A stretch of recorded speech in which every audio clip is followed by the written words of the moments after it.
All right, so we're doing a little broil maintenance. I'm going to show you how to clean your gas valves and your push-to-turn knobs. Ours are pretty good. I just did them not too long ago. But when these start to get real hard to turn, there's a valve right behind this plate here that you just clean out with a little WD-40, and it's like brand new. So usually to have somebody come out and do that for you when you think it's something else. All they do is come clean out your valves and charge you $300. So I've already taken the screws off of this plate. There's just 2 screws up on the top, depending on what model broil you have. You're going to remove all of your knobs. I've obviously already loosened these up. And then this plate kind of attaches to 2 screws on the end, but you don't have to take the screws out. Basically all you do is pull the plate down, and it comes right off, in theory.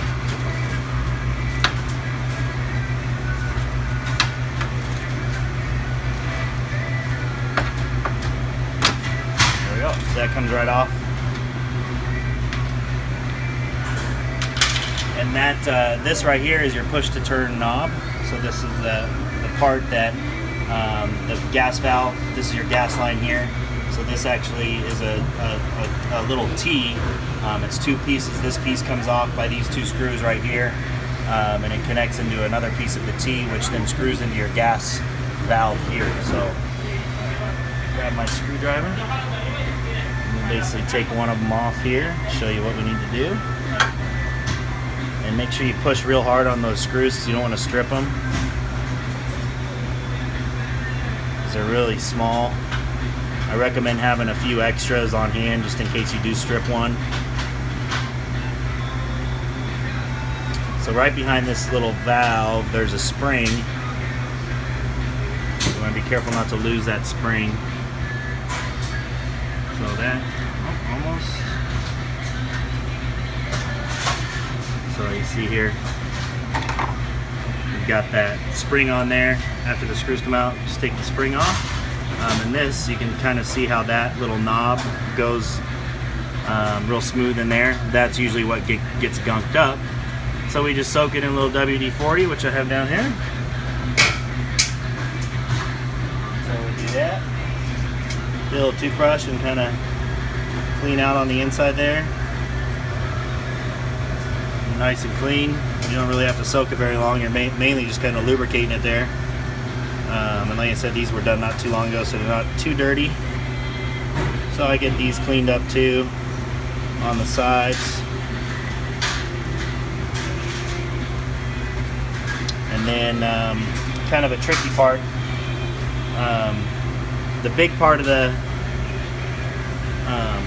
spring goes out, so your little part goes in right there.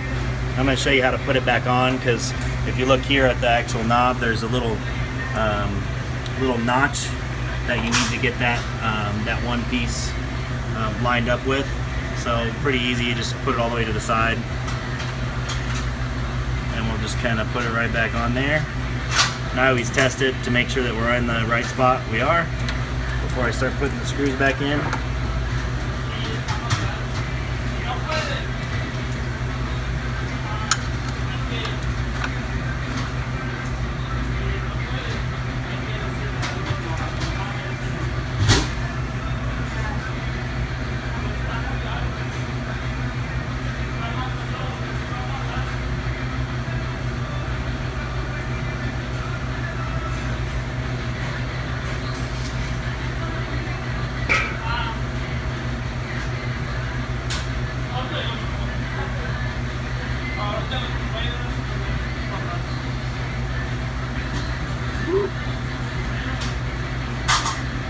It's a lot easier when you have really small hands.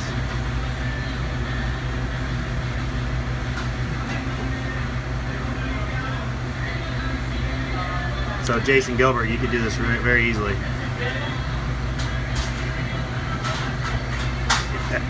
Love you, brother. Just messing with you. All right, so that is that there. And then another thing we do on our broil maintenance, obviously, other than just a nice deep cleanup. Keep going. Nice deep clean is we want to take our flutes out and make sure that they're nice and clean. So basically, it's really easy to take apart the piece of broil, and then right here, to get your lazy blue flames, you want to just make sure that your vent here is about 50%.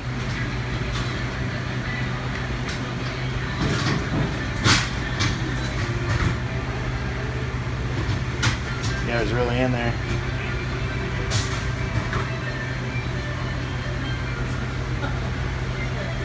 So this basically just moves and slides once that screw's loose, and that's your 50% right there, and that'll give you your nice lazy blue flames. And that's about it. Pretty easy. Piece of cake.